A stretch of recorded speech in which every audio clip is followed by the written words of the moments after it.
Welcome to the Well Workplaces podcast. I'm Tom Bosner, and today I'm chatting with Dr. Stefan Zavalin, who is the founder of Love to Move. Stefan, how are you? Hi, I'm splendid. I'm always so excited to talk about this stuff. So thank you so much for having me. Yeah, well, thanks for joining me all the way from Nashville. I'm kind of interrupting your dinner time at the moment, so I'm looking forward to having a very punchy discussion today about, I guess, your story around going from a doctorate of physiotherapy or physical therapy in your world, and how you've taken that into becoming a work uh, culture consultant.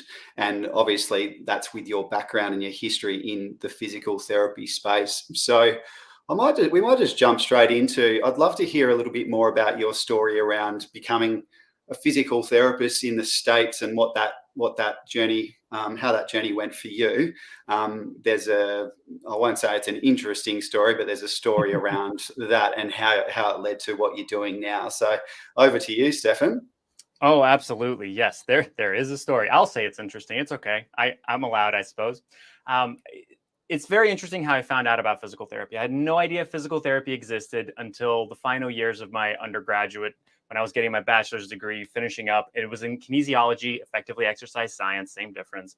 And my Yeah. parents said, we want a grad school. And I had no idea what I was going to do. Found physical therapy, thought it was the most amazing thing in the world. I couldn't believe you got paid to do something like that. And dove right in and went to PT school the following fall for first semester. And that was the time that, to make a very long story short, I got a parasite in my eye and I got a parasite in my one good eye. And the other eye, optic nerve, was dead from birth. Well, half dead from birth. So it wasn't really any good. So I lucked out and got it in the one good eye. And after all of that, I had to drop out of school, had to go back in. There were like 6 surgeries overall throughout all of it. And the vision never really came back and it was just steadily declining. I finished my doctorate. The school was amazing about having me kind of repeat the classes. I had to stay over various breaks like spring break and summer break, but I was able to get through it, finish it off. Everybody was very accommodating. And then I got into the clinic and I liked the clinic.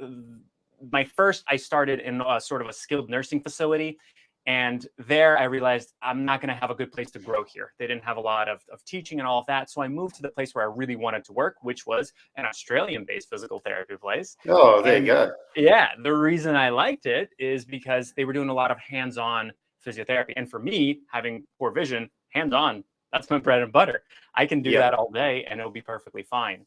The issue that I bumped into, even though my vision was now slowly declining more and more, and now reading was difficult, and glasses wouldn't help because it was, again, nerve damage on the other eye, so you can really do anything with that. I hit a different issue of just not just burnout for myself, where they were demanding the same caseload and documentation from me as from a sighted person, but I also realized people would come in, I would give them exercises, we would do hands-on therapy. They would get better. A year later, they would come in, same exact issue. And I started digging in. Okay, why? What's happening? Are you still doing the exercises? No, I kind of let them go after I feel better. I'm sure that's stuff that you've heard as well throughout your years. But okay, can we maybe talk to your boss? Can we talk? What can we adjust at work so that you're not sitting with a slight tilt or turn to the left, and so you're not getting this neck issue because you're spending hours and hours in that posture? Yeah, we'll talk. We'll see. Basically, nobody ever talked. Nothing ever really happened. And I knew that getting to those conversations from the employee, that just wasn't going to work.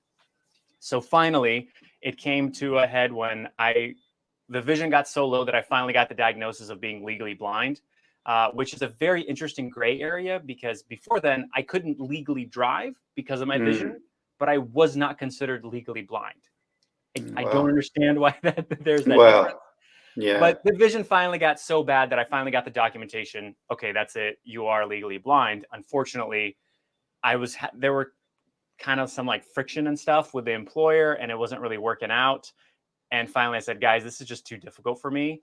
And I also got COVID right at that same time.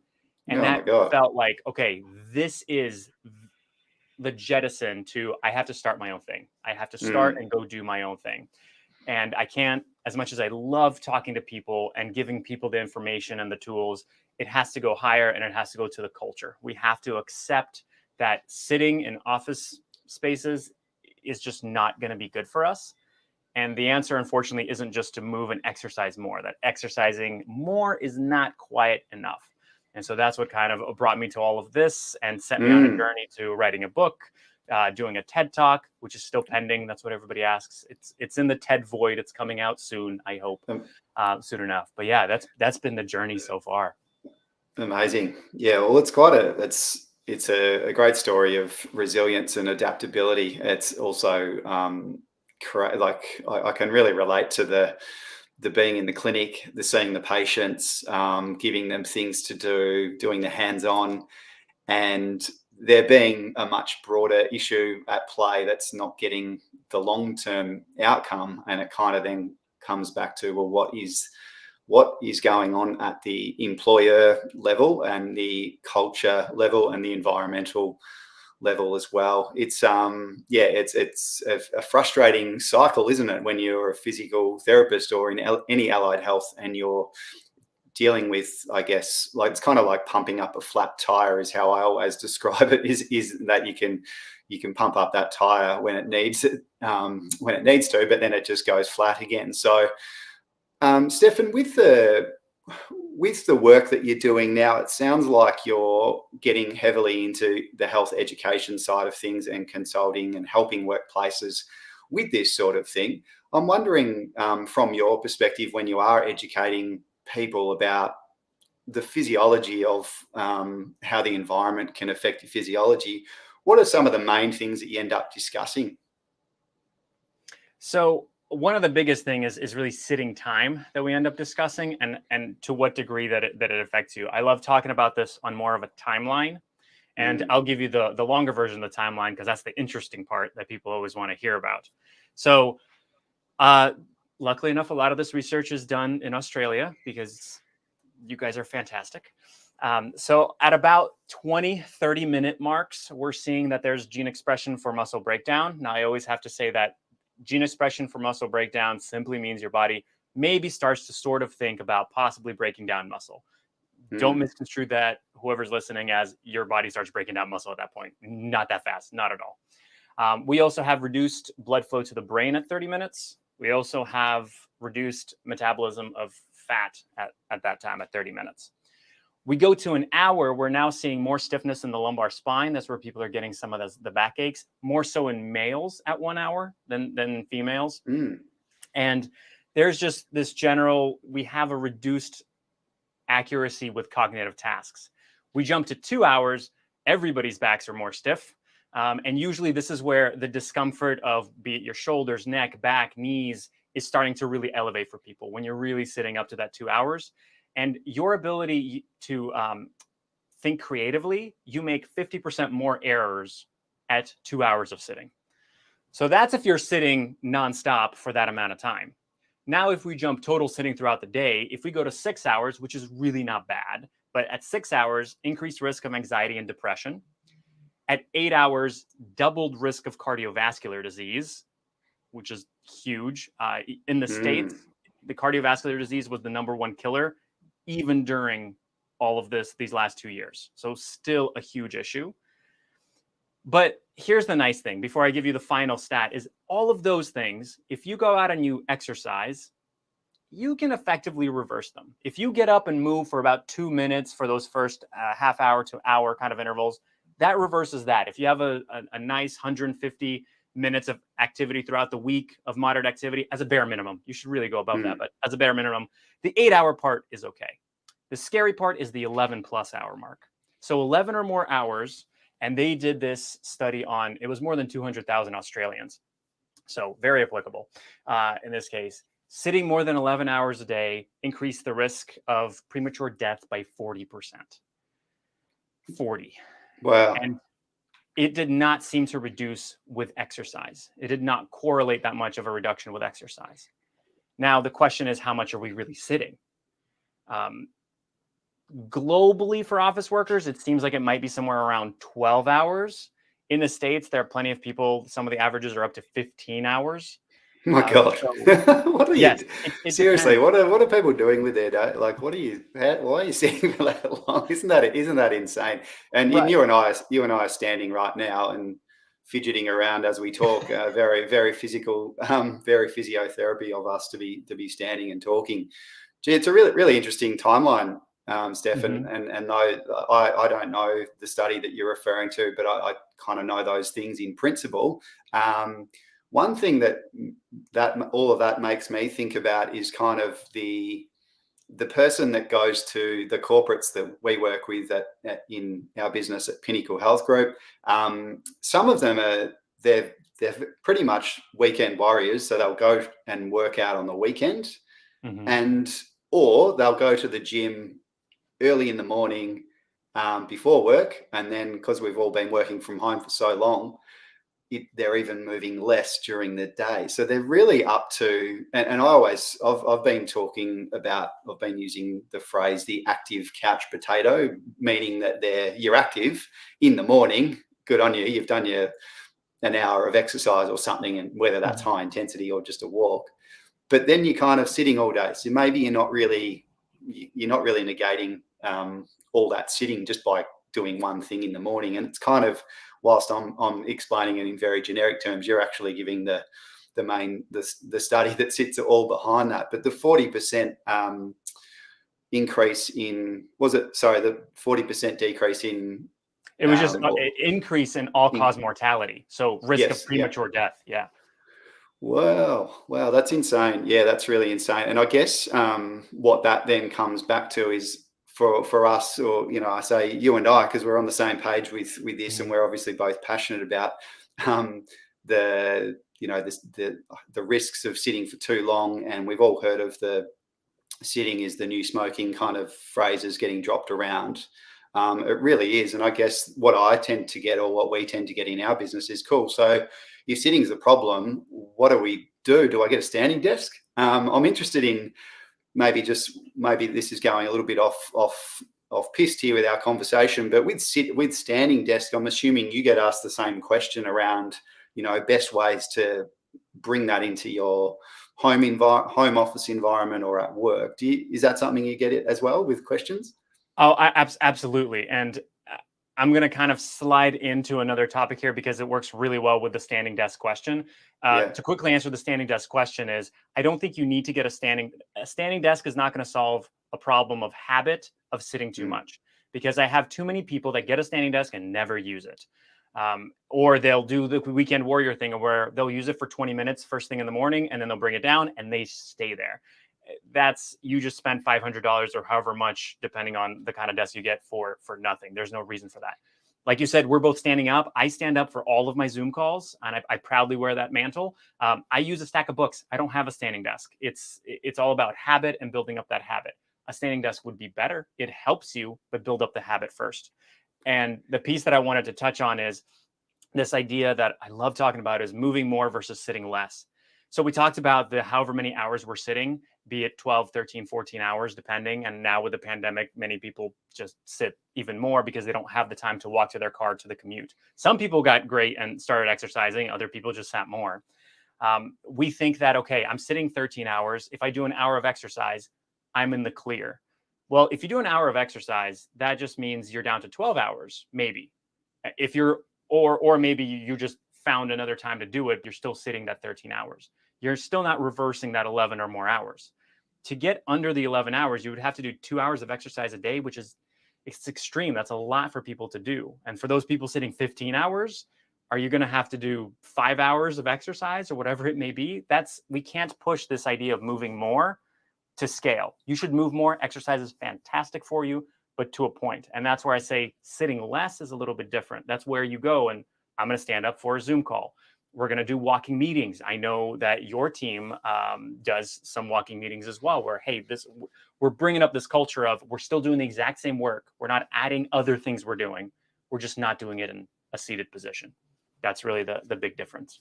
Yeah, that's great. And I guess then what you're referring to there is the work culture as well. So how do teams work together from here on? Where in Australia at the moment, it's the hybrid working is obviously in play, and a lot of the restrictions and things relating to masks are really coming off. So now we're about to move into this phase, and you've maybe in the US it's already there, where it's kind of like, all right, now come back to the work, come back to the office, and it's this awkward standoff between employers.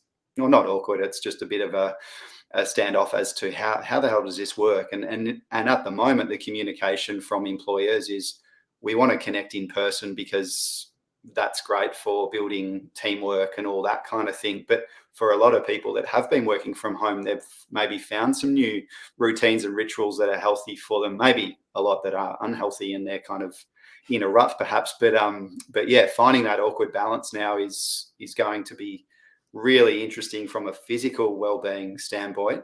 What's the state of play in the US and where you are at the moment with that kind of thing? Is it the same? It really it depends from city to city.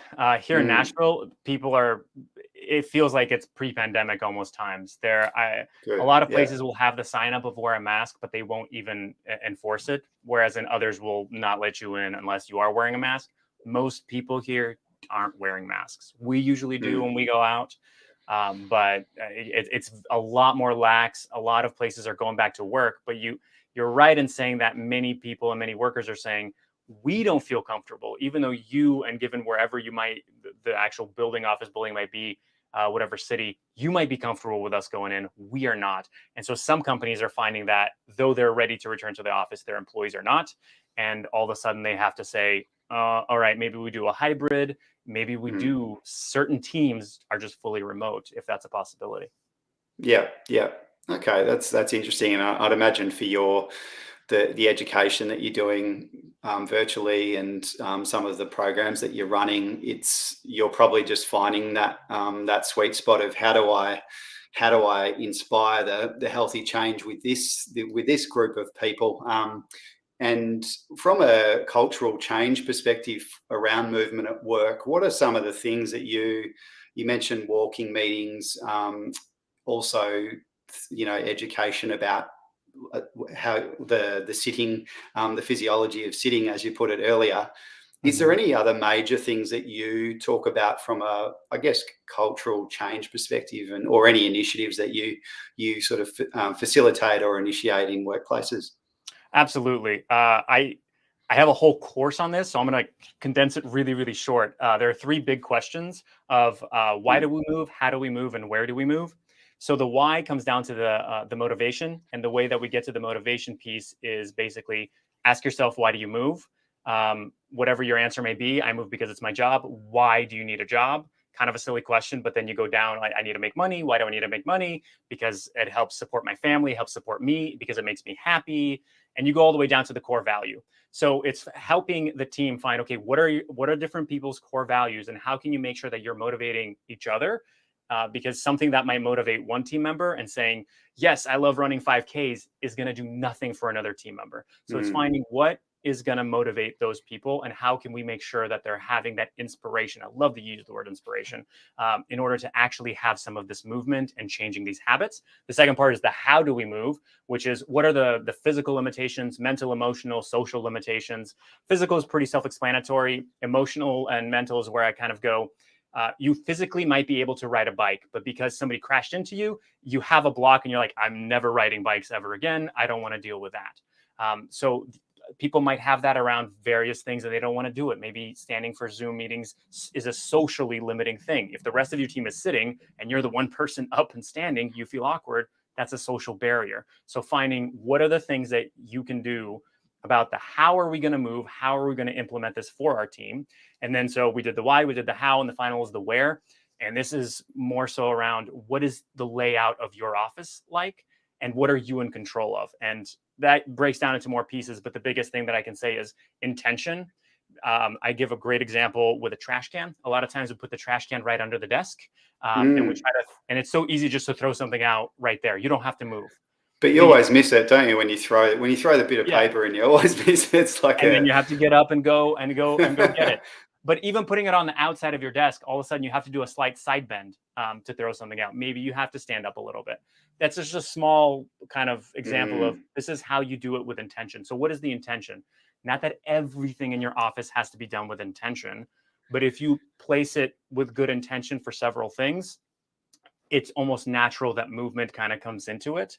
And if everybody knows that that is generally how the team works and operates, is that the offices are set up intentionally, okay, now you have more understanding and more of that kind of communication. There's a really, really fast version on all those three things.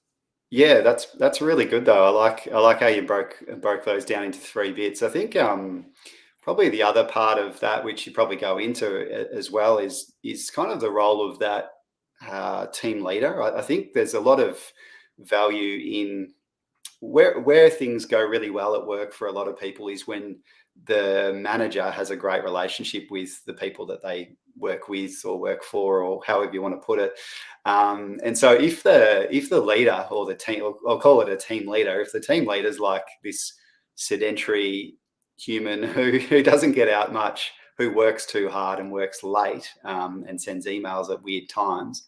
I've done podcasts a while back around the right to disconnect, which is all about, you know, how different countries are kind of putting in almost some bans. Portugal did one where it's illegal for the boss to email you at night. So I know that's kind of digital wellbeing that I'm trying to drop in here, but I think it all fits into that one picture, is that the well-being being the physical, the mental, and that social well-being. And that team leader role is kind of, or that management role is really around how do you build a team community, whether that be virtually at the moment, or maybe that awkward hybrid thing that we're about to go through and see really play out over the next year, or even if you're just in the office, that whole thing of seeing your manager eat their lunch at their desk. It's not really inspiring, and it's not really leading the way with this, because sometimes people, to be fair to workplaces, sometimes they have great intentions and they get people to come in and do workshops. But then if the head of the team or whatever is not really even involved, it's kind of like, it's actually a waste of money. Absolutely. And also, I love the example in that episode, so people listen to it, because it's also about the police department and how they can disconnect. And they have those, there are so many cool things that you can do, of ways to just completely disconnect. And BlackBerry also, there was a whole thing about that fun stuff. Now, the thing that I kind of want to touch on in there, and I call them the 3 L's. And this is something I mentioned in my TED talk, and that's learn, lead, and lend a hand. And that's exactly what a manager sort of needs to do. But it's not only on the manager. So the learn part is, of course, if a manager doesn't know any better, they can't do it. So we have to educate as much as possible. And so even if you're not the manager, you can always bring this podcast episode or any other bits of media to your manager and start to educate them, because standing and moving improves productivity. There's a great correlation. If we improve the well-being, we improve the output of the workers as well. That's not the main reason you should be doing it, but it is a wonderful side effect. The second part is the leading. And this is where, yes, you mentioned great that the manager can lead, but any single person could be a leader. Even if you're the lowest employee in the company, start with yourself first. Lead by example. You can be that one person that stands up or goes for a walk at lunch. I've been the one person that goes for a walk at lunch. And I noticed that multiple people at my clinic all of a sudden started going to walks during lunch. I never asked them to, but it happened just because I was already starting and kind of doing it. And the last part is the lending a hand. That usually applies more to the manager of, hey, make sure that this is where I like to talk about facilitation versus encouragement. Most companies encourage, so encouragement sounds like this. We at company XYZ know that movement is good for you. Go move more. You encourage me. It's not bad. That's fine. Facilitation would be more along the lines of, we at company XYZ know that movement is good for you. We've scheduled 3 5-minute movement breaks for your morning. Okay, you've given permission. We know exactly what we need to do. Great. Nice and easy. Now, you don't have to do the 3 by 5 minutes. It's whatever you want. But it's this idea of learn the things or bring them to your manager. Lead, even if you're not the manager, just by example. And then lend a hand, be it to your coworkers or if you're the manager, to your employees. That's great. Love the 3 L's there. That's awesome. It made me think of with virtual conferences, because they were so popular over the last year. What we started to see in the conference space or event space is people coming in to do those micro breaks. And my wife recently had her big annual kickoff with her. It's a global business, but it's in Australia, and they actually were scheduling movement breaks and kind of making it fun in between all the things. So it's really, I guess, in line with your 3 Ls sort of concept there. That's really cool. Stefan, we might just I'd love to ask you, so have you got some actionable steps for the listeners who maybe they are sitting for too long, they want to improve on it, but they don't really know where to start? They've maybe tried a couple of things, but they can't get the consistency in yet in trying to break the prolonged sitting cycle. Any hot tips or actionable steps for the listeners? Absolutely. I love that you use the word consistency. One of my favorite phrases that I use, and it's got its own chapter in the book, is frequency and consistency trumps intensity. It's all about frequency and consistency. But I've got two, and they sort of apply in a way to this whole move more and sit less kind of principle that we talked about. So the first one is the start with moving more. And here's all I'm saying that you need to do. Break up your sitting about 20 to 30 minutes. If you're somebody who used to sit for 2 hours, don't start with 20 or 30 minutes. Start standing up every hour and a half, every hour. Start small and build up that habit. Move for 2 minutes. It doesn't have to be an exercise. It could be going to get a cup of water, an extra cup of coffee, doing a chore if you're working at home, whatever it is. Just do a little bit of movement, get away from your desk, come on back. So it's building up that habit. The thing is, even if you do it every 30 minutes, you're maybe adding a half an hour to your entire day of kind of increased movement. So then the second piece is we need to shift to that sit less part. And the way you get into that is find certain things, certain tasks you can do for work that could be done in standing. Not necessarily for the whole hour. Maybe you say, okay, I usually answer my emails for 20 minutes when I get to work. If you've got a laptop or anything like that, put it up on a pile of books, put it on a counter, wherever you can. Just spend that 20 minutes in standing. Great. From now on, whenever you do it, you just do it in standing. Build up that habit, and then find other things that you can do. If you're somebody who's been sitting for 13 hours, you're not going to be able to stand up for 2 hours right off the bat. It's going to be too much on your body. You're going to be achy all the time. So find those small things instead of saying, I'm going to stand and not do my work. Do your work, but do it in standing, do walking meetings. I love pacing on my phone. I can't actually sit. I have to pace. I think better when I'm pacing on my phone. So find those ways to adapt your work, and those two combined of taking those little breaks and then really adapting and changing the work tasks. I mean, that's going to just catapult your health so much further. Yeah, beautiful. Yeah, they're really practical. I love that. One other little question there. A lot of people are wearing Apple Watches and wearables, those types of things that just help track things. I'm wondering if it's, in some sense, sometimes it's measuring too much can be a little bit, over the top for people that get too far into it. But do you have any sort of ideas or tips for utilizing, say, Apple Watches or Garmin watches, that kind of thing to help with sitting? Yeah. So Apple Watch usually buzzes every hour. If you've been sitting for an hour, it goes buzz, buzz. You better get up. So this is where I go. If you want to use it, give yourself that habit of when it buzzes, I have to stand up. I actually for a while I did this. I don't do this anymore just because it's all in my head now, but I had a list of things that I would do whenever I stood up to take that break every 30 minutes or whatever it is. So when your watch goes off, you might go, oh, here's a list of chores I need to do around the house, or I need to go talk to so-and-so at another cubicle, whatever it might be. Great. You know what to do. You actually get up, because most of the time, buzz, buzz, and you ignore it and you don't really care. It doesn't matter. So from that standpoint, I know they have the rings. Closing all the rings can be pretty difficult if you're just generally very sedentary. Start with a couple of rings. Build yourself up. So it can be a wonderful tracker because it keeps you accountable, and it gives you a little bit of that dopamine when you actually succeed and you do something. As opposed to if you don't use a fitness tracker, nobody's really there to pat you on the back and say, well, good job. You stood up for that meeting. We're so proud of you. You should be very proud. I'm proud of you, but it doesn't ding like the Apple Watch would for you in that case. So they can be really good, and they can also be good measurements, because I thought, I'm up in the clinic, I'm walking around all the time, I'm getting so many steps. And then I would look, and I was only getting 5,000 steps. And I was trying to be healthy and all that, but no, in order to get the right amount of steps is going out. And guys, don't shoot for the 10,000. 10,000 is a great kind of milestone if you want to get there. It's not you have to get 10,000 steps. It's so individualized. Yeah, yeah, perfect.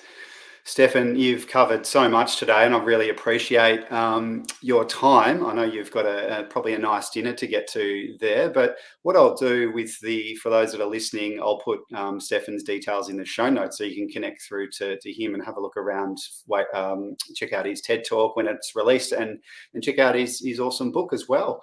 Stefan, thanks so much for your time, mate. Thank you. It was a joy to be here. Loved it. Take care. Bye.